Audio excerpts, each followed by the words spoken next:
Hey, what's up YouTube? Akio here, and in today's video, I'm gonna be talking about my 5 tips of being a successful athlete. So as you can see, actually, I just moved into a new apartment. I'm living with Nationality TV, and we're gonna be working on some collabs very soon. But I hope you guys enjoyed this video. Please like and subscribe to this video, and let's get to it.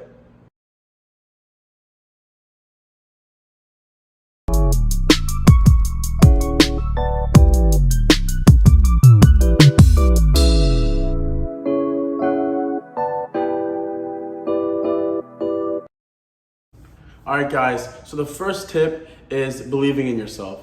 For me, belief is a very important word. You know, my parents, my family, we came to Canada from South Sudan, Africa as refugees, with nothing and could barely speak English. And, look at me now. I'm on my way to becoming a professional soccer player and achieving my dreams. And that's just straight belief. And that's something my parents told me growing up, is to believe in yourself in whatever you do. So when I'm on the field, when I'm training, when I'm working, I'm always believing in myself, always. Because I know times will get hard, times will get low, and you feel like you're not good enough, and people are telling you you're not good enough, coaches are telling you you're not good enough, you get cut from that team, whatever it is, you just still have to believe in yourself if you love the game. And that's something that I really cherish close to my heart, is my own belief. Because nobody can take away my belief from me. So make sure you guys are, staying with belief and have belief in yourself of achieving your dreams. And that's the first step before anything. All right, guys, so the second tip is being curious and asking questions, because you never know what you might learn from that different player, your other coaches and stuff. Because at the end of the day, you don't know everything. So you want to make sure that you're grabbing information, you're grabbing new skills and new things that might help you and help your game. So that's why I like to ask a lot of questions. I like to just peek my head around and see what I can learn from other people, my captains, my seniors, or whatever it is.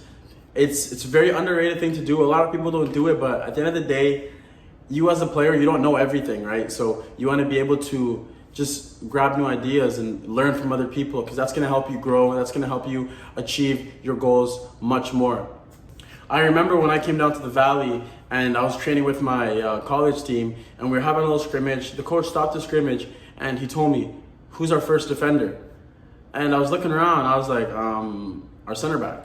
And he looked at me and said, "No, you are." And he explained, I was the first defender because I'm the striker, I'm the forward. So the defense starts from me and it works its way down. So I have to set the trap, I have to set the motions of where we're gonna go and trap the other team. And that's something that I learned right away from the jump, was strikers and forwards, they have to have defensive duties, and I never really knew that. So now that I know that, I guarantee you if I was in FIFA, I'd have high work rates, because I do my duties as a defender now. All right, tip number 3 is training on your own. You have to understand that these world-class players, they don't just go to training, come home and do nothing. Some of them come home and they train when they come home in the evenings, and they put in that extra work. So you have to make sure, if you want to be successful, if you want to make sure that your goals and your dreams don't get stripped from you for no reason, you have to make sure you're putting in the work. So that's training on your own. Do some cone work at home, do some running, run on the treadmill if you have one at home, go run outside, go do some weights, do 200 push-ups, 200 sit-ups, just do something on your own that adds onto your training. So you wanna separate yourself. So if this is a good players, you want to be a great player, and you got to separate yourself from that category. And that's from doing the extra training on your own and putting in the extra work when people are sleeping or people are relaxing. Because right now, during the coronavirus, I can tell you that there's a lot of athletes that aren't actually working on and aren't actually training on their own right now, because they think that this is more of like a vacation time to relax. I mean, don't get me wrong, it is a good time to sit back and relax and, not be too hard on your body. But for someone like me, and I know my roommate JD, we be training every single day. We're making sure we're taking care of our bodies and we're putting in the extra training, because when season starts, we want to come out and we want to smash it, because it is our last dance. Okay, so tip number 4 is listening to your coach. Whatever your coach is telling you, you should do it automatically, Whatever he says, he wants you to go grab the cones, he wants you to go set up the field before training, you do it. And you should even be doing those things without him even telling you, because that looks really good on you. But listening, guys, listening is one of the most important things other than believing in yourself. because if you listen, if you show you have great listening skills, coaches love that they can rely on you, because the one thing you want your coach to do is trust in you and believe in you, and that all comes through listening to him. For example, JD, he had a rough start with our NCAA season, his first year, but the one thing he did very well, he listened to everything that our coach said. He might not have had the best touch or the best skills, but he always listened. He'd get yelled at, he'd listen. You know what I mean? A coach would tell him to do this, he would do it, and he would never complain. And look at his position now, and now he's a starting center back, and it's going to be great. He's going to have a great final season. So guys, listen to your coaches.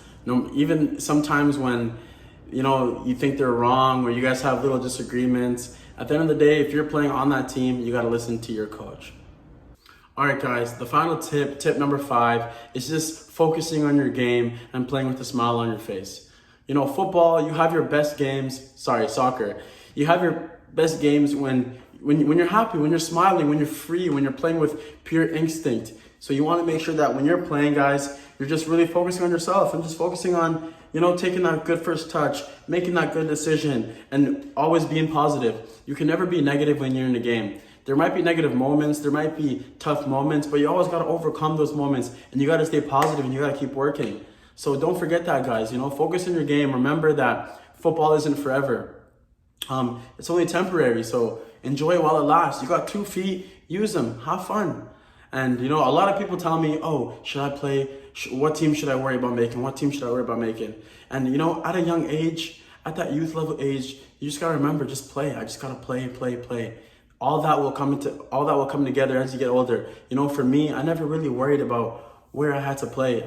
I played on 3rd, 4th youth levels, and it wasn't the best level, but I just loved playing so much. And I kept getting calls, and now I'm here, NCAA Division I captain for the University of Texas, Rio Grande Valley, and it just happened like that. And that's just because I love the game. I have a pure passion for the game, and I'm never gonna let that go. And that's what's gonna drive me to get to the top level that I want to get at. So guys, love the game, appreciate the game, and just play for the love of the game.